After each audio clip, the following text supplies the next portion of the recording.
सरदार पटेल पर आपकी पुस्तक काफ़ी चर्चित रही है, उस पर बहुत चर्चा भी हो चुकी है। विवेकानंद वाली पुस्तक हिंदी में भी आ चुकी है।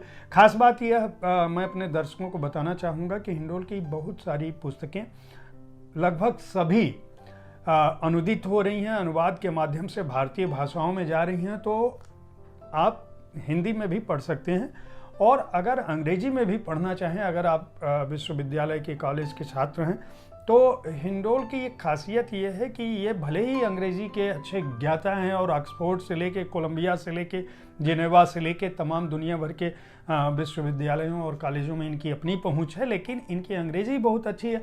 आप इसे पढ़ते हुए एकदम समझ पाएंगे कि वो क्या लिखना चाहते हैं। एक तरह से हिंडोल बात करते हैं या कहानी बताते हैं।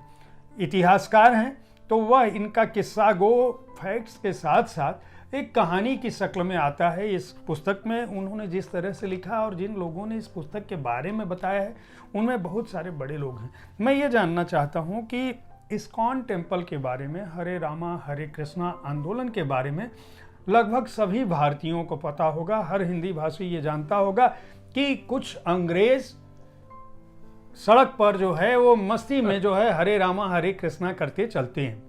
इस्कॉन का जो मंदिर है वो बहुत बड़े बड़े मंदिर हैं, भव्य मंदिर हैं। वहाँ दिव्य मूर्तियाँ श्री कृष्ण राधा की और सारे देवताओं की, वैष्णव संप्रदाय में जितने भी हमारे पूज्य हैं उनकी मूर्तियाँ भी होती हैं। और संगमरमर की बड़े बड़े मंदिर, वहाँ प्रार्थना भी सुबह होती है, वहाँ भोग में खिचड़ी भी मिलती है।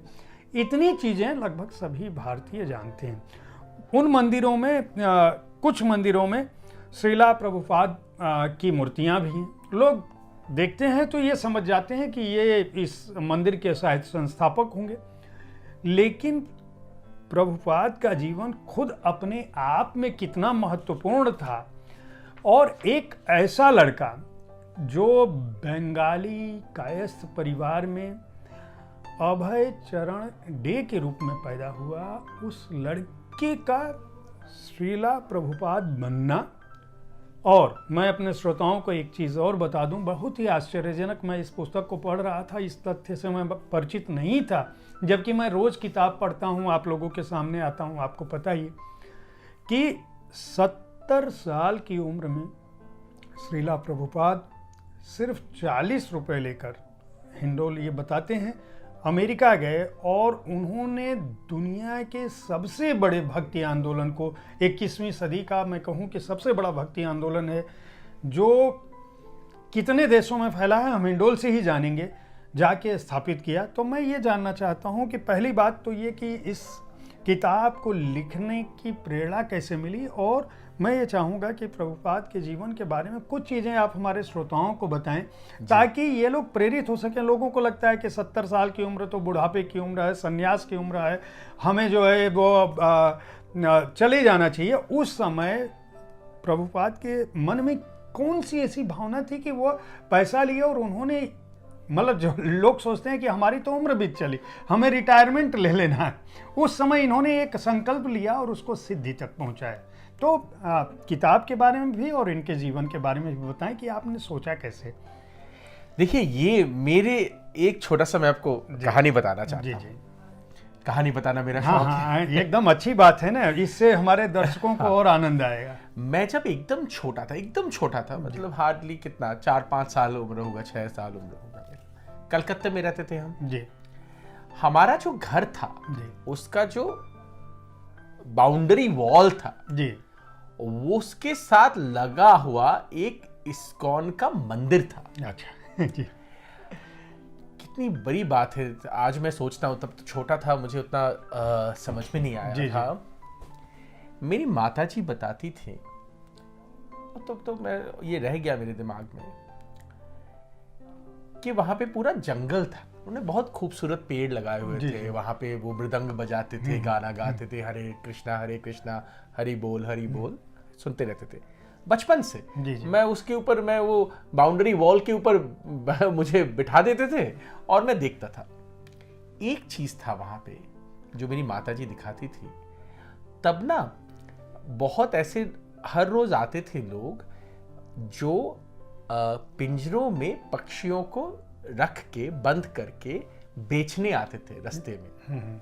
और रास्ते से जाते थे, कोई आता था कहता था मैं ये खरीदूंगा वो खरीदूंगा, ठीक है। मेरी माताजी दिखाती थी कि इस्कॉन के जो साधु हैं, उन्होंने कभी अगर देखा ऐसे कोई आदमी को, उनको बुलाते थे, बुला के 10-15 ऐसे पिंजरे खरीद लेते थे, खरीद के वो खोल के पक्षियों को उड़ा देते, पैरों में उड़ा देते थे। क्या बात।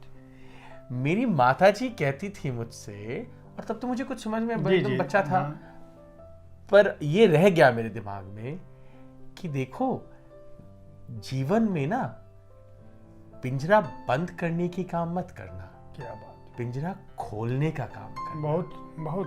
बहुत ही उत्तम विचार। और ये एकदम छोटी सी बात है। जी जी। और वो मुझे हमेशा ये कहती थी, अपने जीवन में बेटा हमेशा पिंजरा खोलने का काम करना, कभी बंद करने का काम मत करना।